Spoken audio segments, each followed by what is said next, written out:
I think if people could really grasp the power of the internet, they would drop everything they're doing right now today and learn as much about it as they could. There's 1.5 billion users on the internet right now. Call it whatever you want. It's already a $100 billion a year business. It's an automated way to make money on the internet. So, how does it work?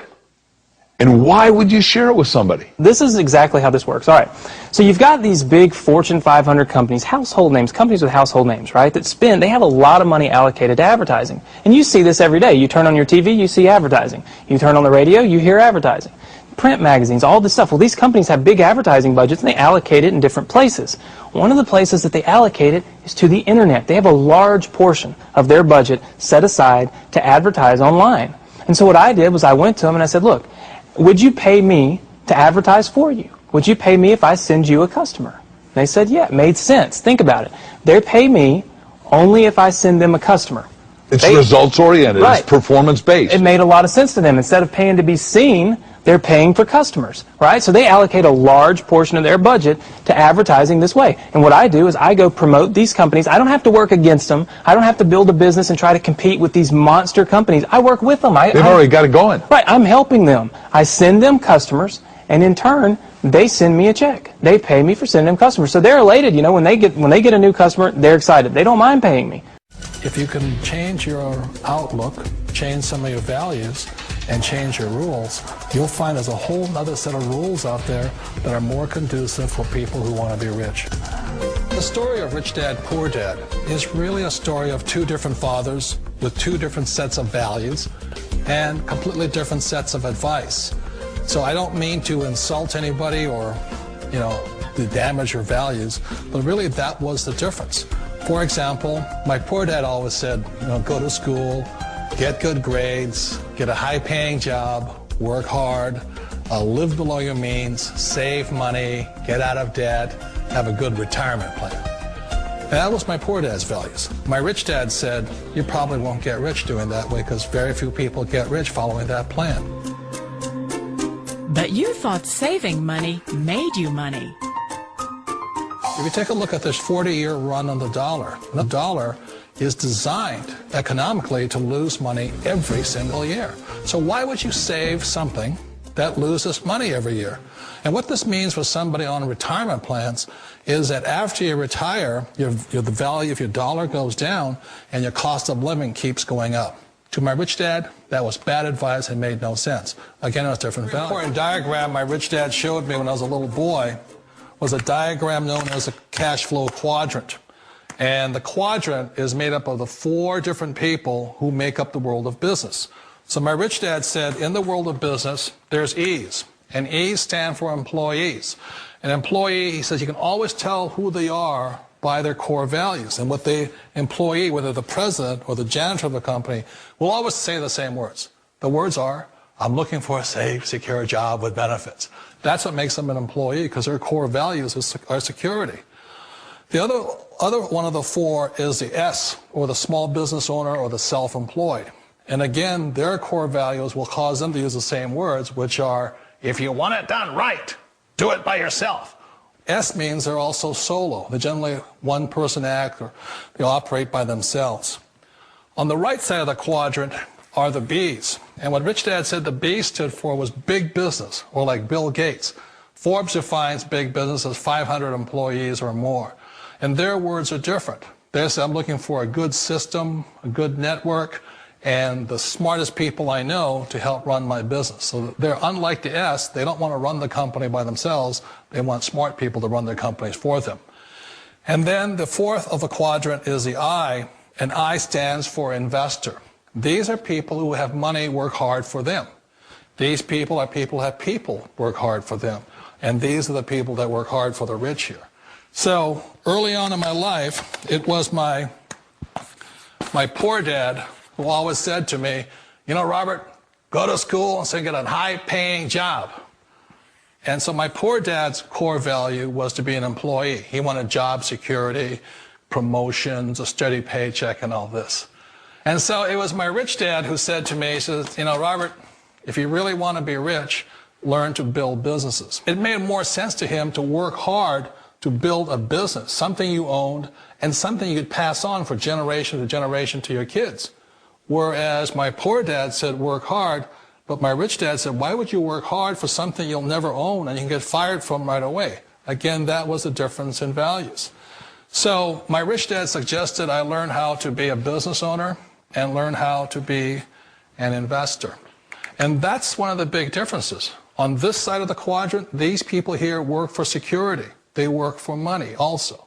On this side over here, their key value that they want is they want freedom.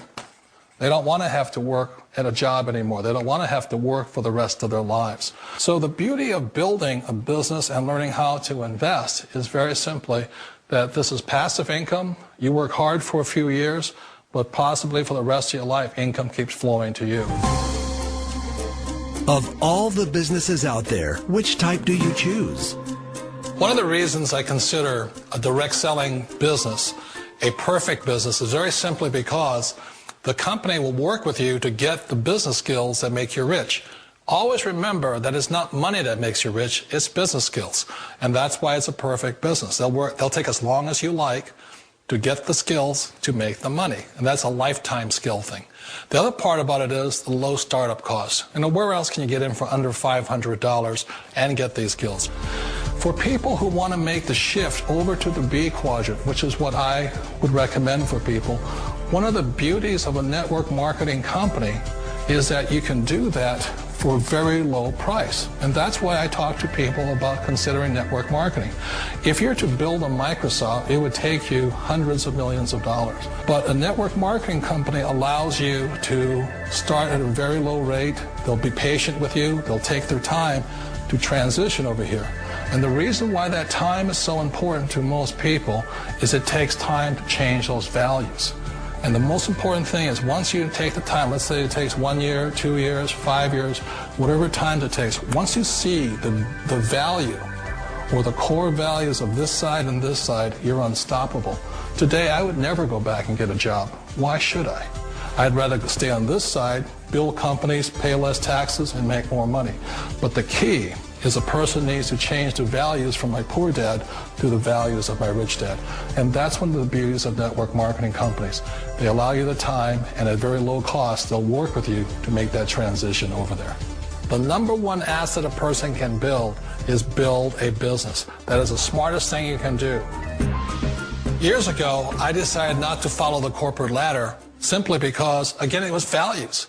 You know, my poor dad always said, go to school and get a high-paying job with the government or a big corporation.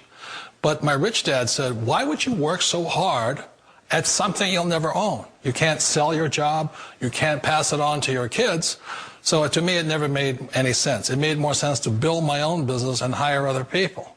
The other reason is that you really don't have much control if you're in the corporate ladder world.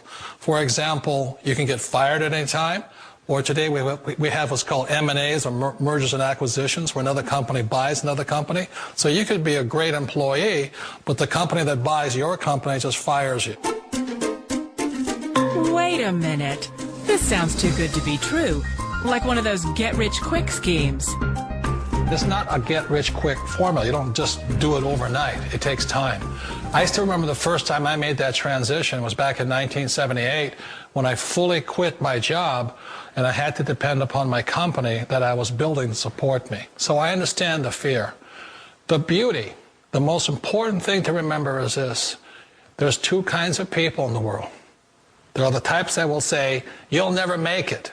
And there was I had a lot of people, a lot of friends and family saying that. You're stupid, don't do it. And the second type were the people that said, go for it, you can do it. Don't worry about it, we'll cover you. So the most important thing is support of friends and family. One of the beauties of a direct selling company is that they provide that personal support to you for as long as it takes you to make the journey from the left side to my rich dad side. One of the challenges of being self-employed is that you're your own boss. You're the solo act. Like in the S quadrant, you're the individual. You do it on your own. Whereas in the B quadrant, you're a team player. You have to depend upon your team and come to your team. So the problem with being an S is that, let's say you're in a traffic accident, there goes your income.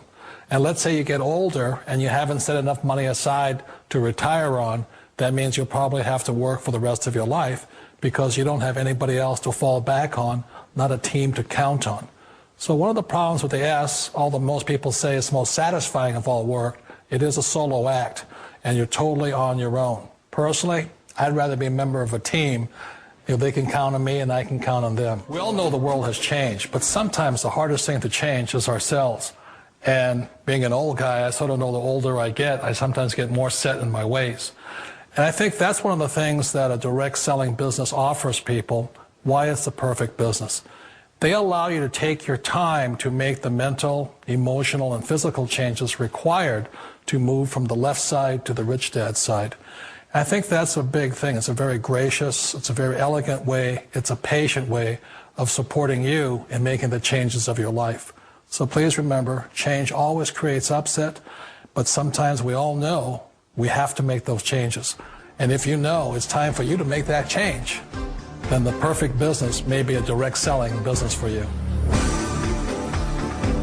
Her lucky flying shirt reads, "Look, Ma, no hands." She showed us how she controls her plane. And I would have my right foot right here on the yoke and my left foot here on the throttle. And I'm using my big toe to push on the push-to-talk switch. So you feel perfectly safe? I do, yes. Is there any issue of safety at all? You know, there's not. After, an hour, just like driving with her in a car, after an hour or so, you don't even really realize she has no arms. Our cameras were mounted inside the small plane to see Jessica in action. Watch as she takes off. Jessica uses her left foot to control the throttle. Then her right foot pulls out the wheel as she lifts off. It looks scary, but she does it like a pro.